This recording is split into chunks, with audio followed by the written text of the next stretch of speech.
What's good, everybody? This Money Don't Sleep podcast. It's your dog, J Cash, no counterfeit counted.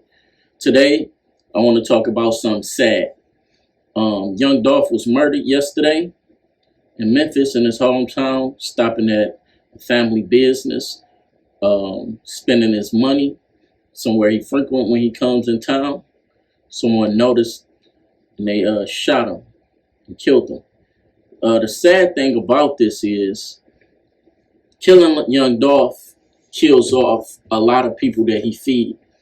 His assistants can't assist him. Whoever was managing him, they lose out. And whoever these people was feeding, they lose out. It's more than 100 people that eat off Dolph's success. Key Glock, his career will continue. His other artists, they continue. They're going to continue.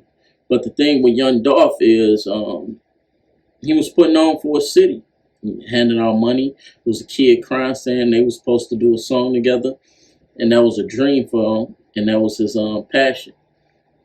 Allegedly, they say young Dolph owned over 100 properties in Memphis. I don't know, but young Dolph taught a lot of business. Young Dolph could have signed Gucci Mane back in the day. But Gucci Mane respected Dolph, and he allowed Dolph to come to his studio and record for free because Gucci is a fan of Memphis artists, being that Project Pat is Gucci Mane's favorite artist. And it's just so much stuff surrounding the Dolph thing because a lot of people want to put it on Yo Gotti or Black Youngster. A lot of people say they street dudes and they reposting certain things, which I don't understand. The internet solves murders. Cameras are everywhere. Like if you're killing someone with that much influence, that much power, that generates that amount of money, you have to take in consideration feds are going to be involved. All them cameras in that vicinity is going to show what route that person left in. They already got the person on camera, so now they know which way the person came up. All the gas stations have cameras. So all this information, somebody could have been online recording something and happened to see the assailant walking up, not knowing that that was who the killer was. And what was he murdered over? Was it that worth taking his life? I don't know the behind the scenes of him and Yo Gotti, but it definitely wasn't worth shots being fired either way. I also never understood how Black Youngster did what he did back in making the videos with the guns going through his neighborhood and things of that nature. Never understood that.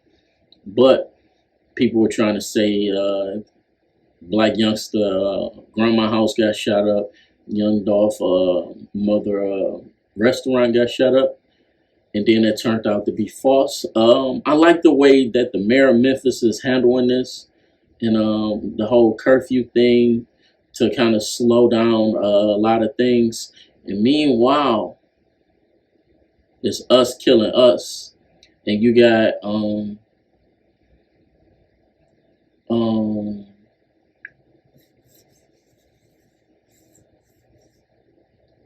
meanwhile, you have the National Guards, 500 of them going to go protect that boy that shot and killed innocent people, who the judge is throwing away a lot of his charges, and he may not get that much time. The things that are occurring in our neighborhood where we need each other. When you kill somebody, you take them from their family, everybody they love. All the future plans that that person had with their family and the people they love. A lot of people die at alarming rates to the point where they can't even get their affairs in orders. Like you got things of life insurance. That's why a lot of street dudes need GoFundMes, and they parents, mothers be out here crying, begging for help. And they be begging because you chose to live that life and you didn't get life insurance. If you're a street dude, get life insurance. Okay, so let's say the person who killed Dolph goes to prison. He get caught up, he get life. He may have problems behind the wall, or he may be a beloved street dude from wherever he's from, to the point where he may be protected. It might be a little issues, but it might not be nothing for real for him. Now, let's say this man, like Young Dolph, has a family, has kids. You got to raise them from behind the wall. And they might end up being in there with you, like Wallow from $1 Million Worth of Game from Philly. He was locked up with his stepfather and his brother. His stepfather was his cellie at one point in time while he was in prison. It's a generational thing. I read Ja Rule book. Ja Rule said one of the guards was jealous and talking stuff to him, and he was like, you my kids' job security, and your kids are going to be my kids' job security when they get older. And Ja Rule was like, hell no, we breaking this curse. So when you go to prison, you make these independent prisons money. You forfeit your freedom. You become a legal slave. Then you're going to be in there making belts and things like that, sending them to your family. Your daughters are not going to know what a real man is. So she might be on the outside getting beat up. Ain't nobody going to come to protect her. How you going to protect your son from these vultures that's going to put drugs and guns in their hands? And these influence, like, it's crazy, like, how much the shooter is praised when the shooter is the lowest form of the street dude. It's harder to get caught with drugs. It seems easy. It's harder to make money. It looks easy. It's easy to do this. Denzel Washington said 4 pounds of pressure. It's less than that. So a baby can pull a trigger and kill somebody unintentionally.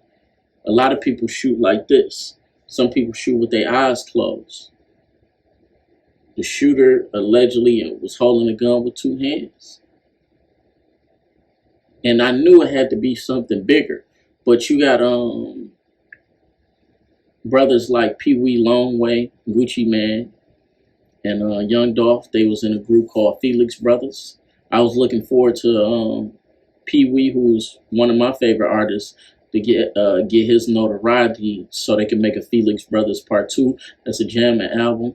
Young Dolph was on top of his business, so keep streaming his music. I know he got some music in the tuck. He was a hard-working man. He was an entrepreneur. He said he came in the game, paper route empire, and he left.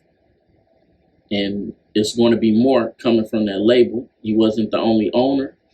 And he came independent. What I like about Dolph, he came in looking like a regular street dude, and then you gradually watch Dolph jewelry get better and better. Like, I remember him having like a cross, and him getting the PRE charms with the gold ropes, and he had those for a minute. And Dolph was like, you know, he would rather invest in himself before he buy jewelry. And then one year he came with all the blue stuff, the Smurf and all that.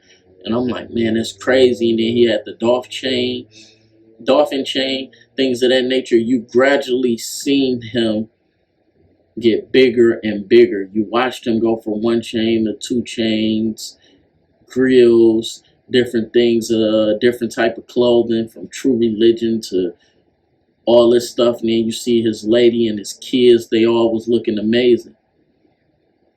And this is an independent artist. This is somebody that worked hard to the point where his influence was so big, they took Soulja Boy off the Millennium Tour for the St. Louis and the Memphis show.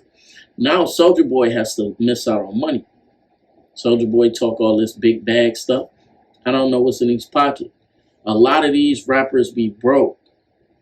They get a lot of free stuff, so they live better than us. A lot of us make money, more money than these rappers, but they get free stuff, so we can't live like how they live. But they struggling worse than us, but they look good while they struggling. It's a difference. So Soulja Boy decided to drop a song called Slump Something today, a day after Dolph died. knowing what we knew about Tupac. Timing is everything. Mobb Deep had a song called Drop a Gem that they was promoting on the radio to get a buzz about Tupac. They pulled it off the radio because Tupac ended up dying around the time they was doing their album rollout. Mobb Deep was straight up about their beef. You know what I'm saying? They didn't throw rocks and hide their hands, but they had enough sense to be like, this man dead, let me pull back. Biggie, on the other hand, he chose to go to LA and diss Tupac. Timing is everything. They fear you in your physical form, so they're going to talk crazy when you gone. So stop smoking dead people. Be conscious of what you do and what you put out in the world. Timing is everything. With Young Dolph, it seemed like he was putting out positive energy in the world. I don't know why somebody would want to kill him. I don't believe he did something that was deserving of his death. And the person who killed him, it may take a year, it might take 2 years, it might take days. It's going to eventually get caught. And when you kill somebody that big in a city, other drug dealers and people doing crime are going to go to prison for unrelated crimes because the city is hot now. So you can't do things like that and think, oh, it's okay. No, you can't. But R.P. to Dolph. Dolph was a legend. Dolph was, like how people admire Nipsey. He broke it down on a level where a baby could understand it in layman's terms and things of that nature, how to do business, how to grow business. If you listen to him in an interview, he had a heavy southern drawl, but he was sharp. He came from parents on drugs. He was raised by his grandma. He was a barber. He always, you can never say you've seen Dolph with a bold haircut. He ain't had no crazy facial hair, but his beard was tip-top shape. You feel me? Dolph was always sharp. So taking cans to the store, Dolph did a lot of things coming up the hustle. So you can't look at the sun and expect for it to pay. All I'm saying is y'all killed the entrepreneur that was trying to change and give his family generational wealth. And that's all I'm going to say about Dolph. R.I.P. Great legend. Continue to support the paper route movement. R.I.P.